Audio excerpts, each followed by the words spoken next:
righty. Well, here we are. We're having a repeat guest. He was already on our radio show, and we are having him on our live stream. So, Brad, we call this like it's Friday live, but I call it like Friday fried rice. And the reason why I call it Friday fried rice is that we take material maybe we had during the week, and it's the same thing, kind of like when you have your meal during the week and you cut up the entree and then you make them fried rice on the weekend. So that's what we're doing with our material today. So I want to introduce to our viewers out there that may be watching live, and then obviously this people come back to things like this. Brad, you are a CPA, and why don't real quick for the viewers out there, tell us your story. Are you from Hawaii? Where are you from originally? Oh yeah, I was born and raised in Hawaii, local boy. Okay. I grew up in Mililani, and we moved there actually in 1970. And it's funny, when I talk to people who live in Mililani now, it's Yeah. and I describe the way it was. Back then we didn't even have any schools up there when we first moved in, and the first food land was put in there shortly after. Yeah.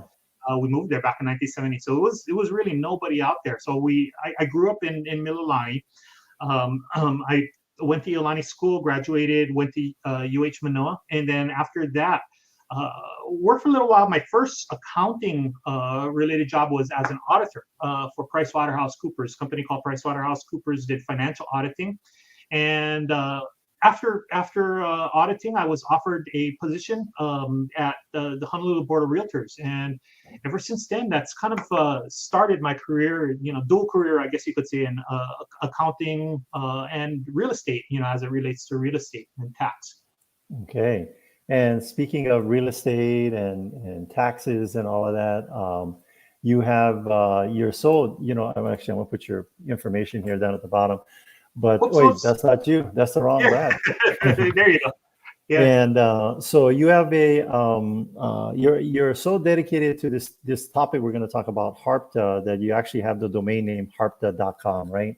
Yes. Yeah. And it's amazing because I've been actually teaching about HARPTA. I've been a teacher for the GRI class that I've authored and taught since 2004.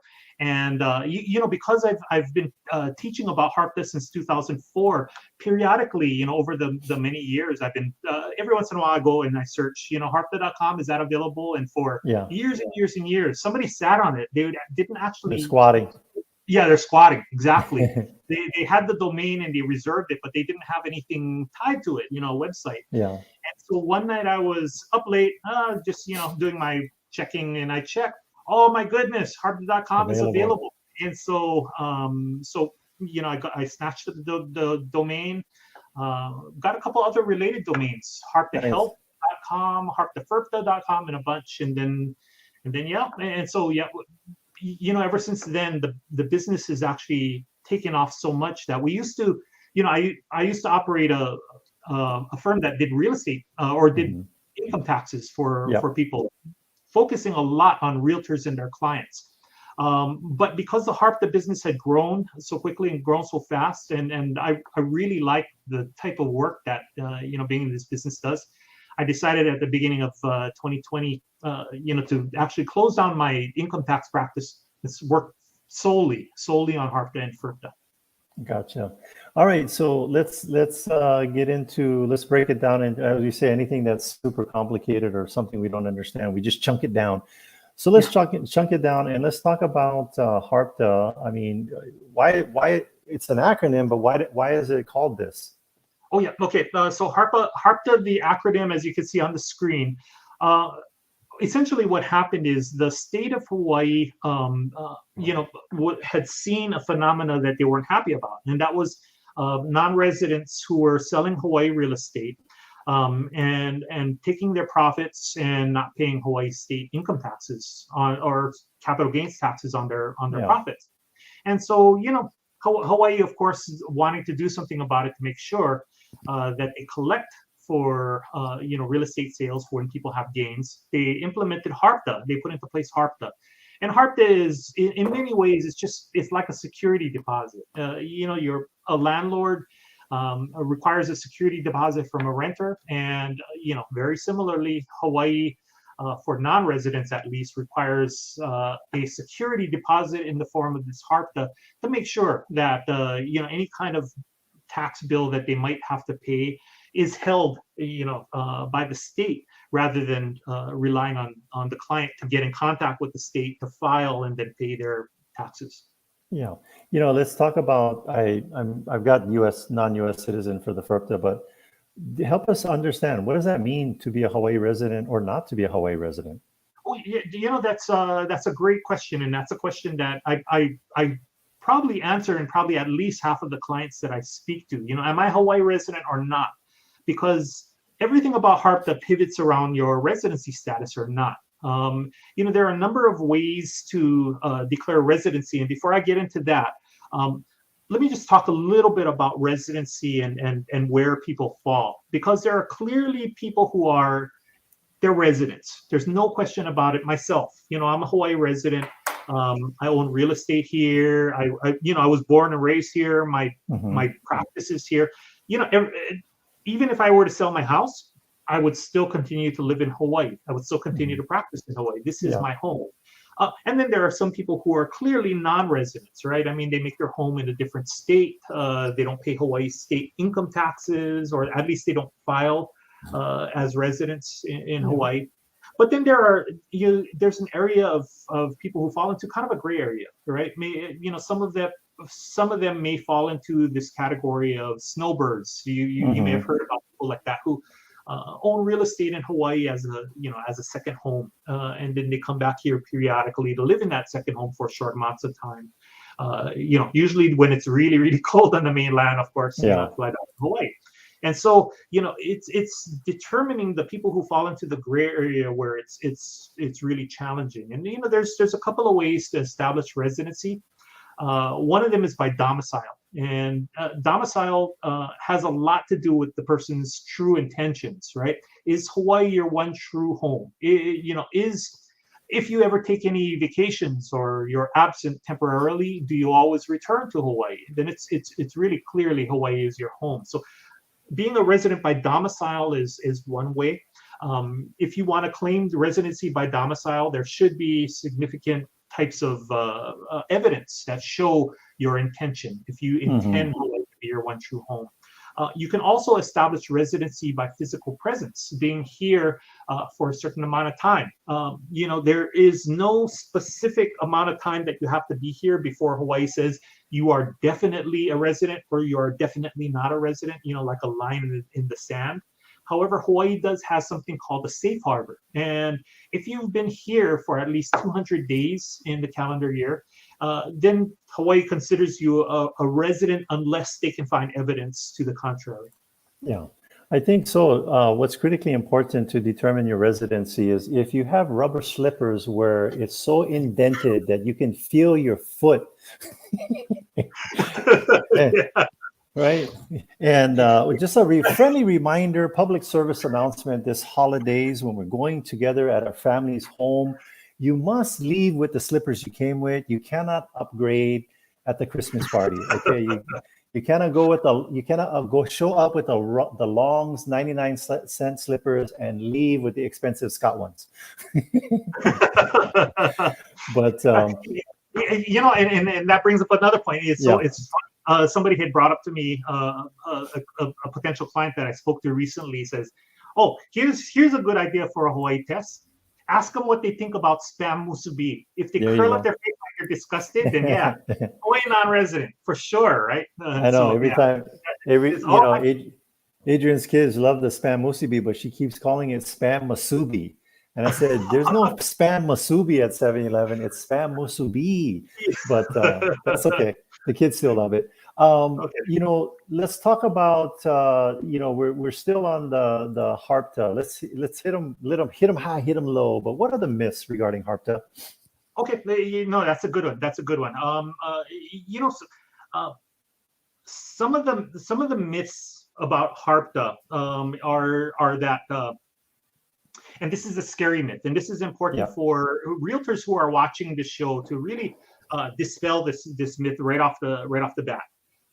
The myth number one: HARPTA is a tax. that it's going to be an amount that the state of Hawaii takes and they keep. It's not. HARPTA is a withholding, and the difference between a withholding and a tax is this. This is a critical distinction.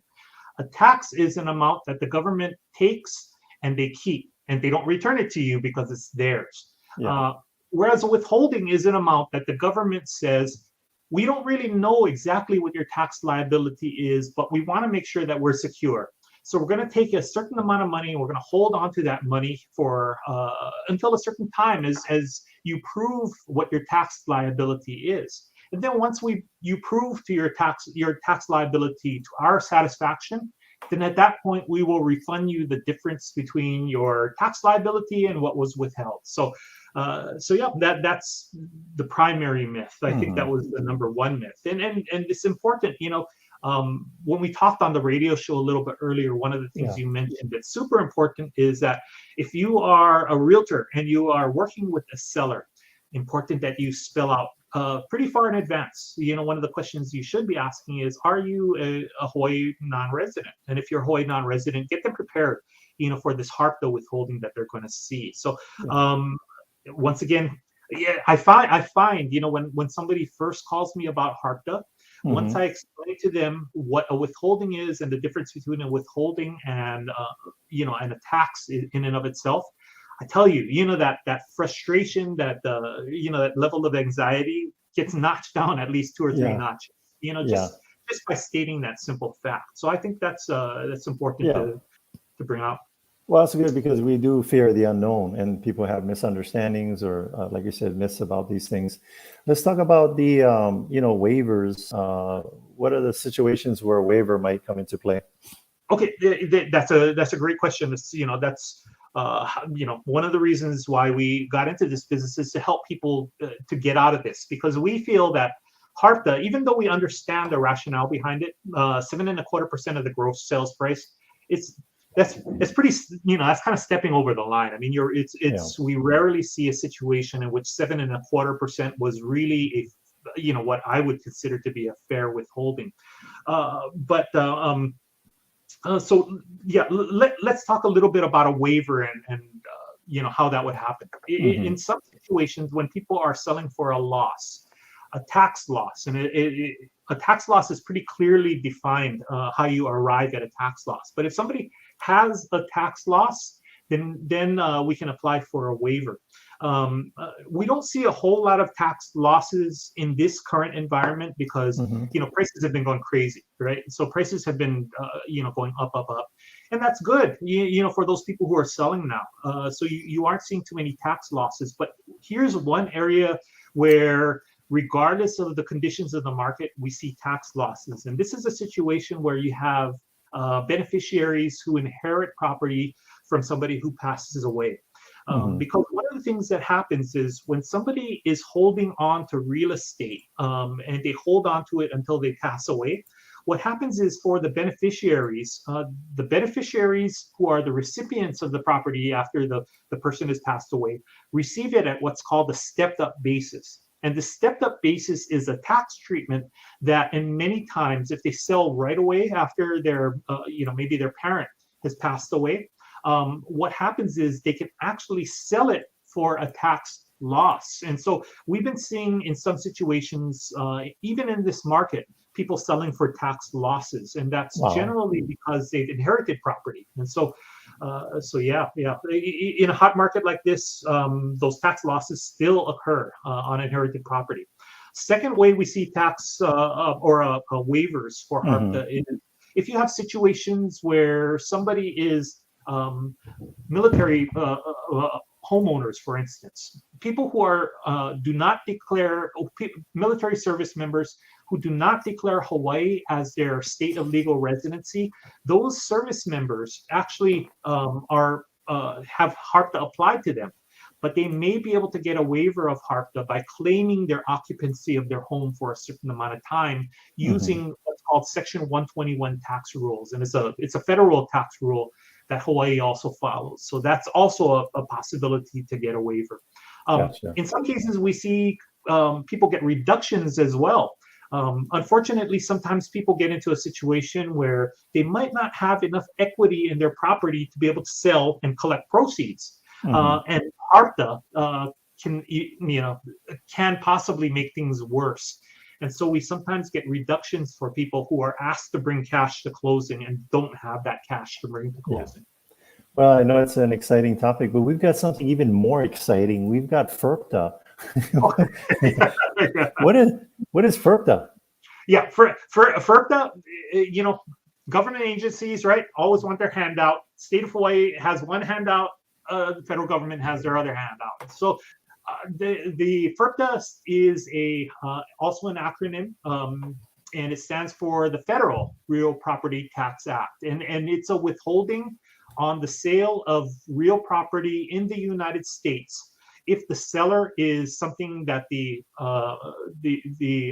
IRS deems as a foreign person, and a foreign person, generally speaking, is never a U.S. citizen. All U.S. citizens are exempt, regardless of where they reside.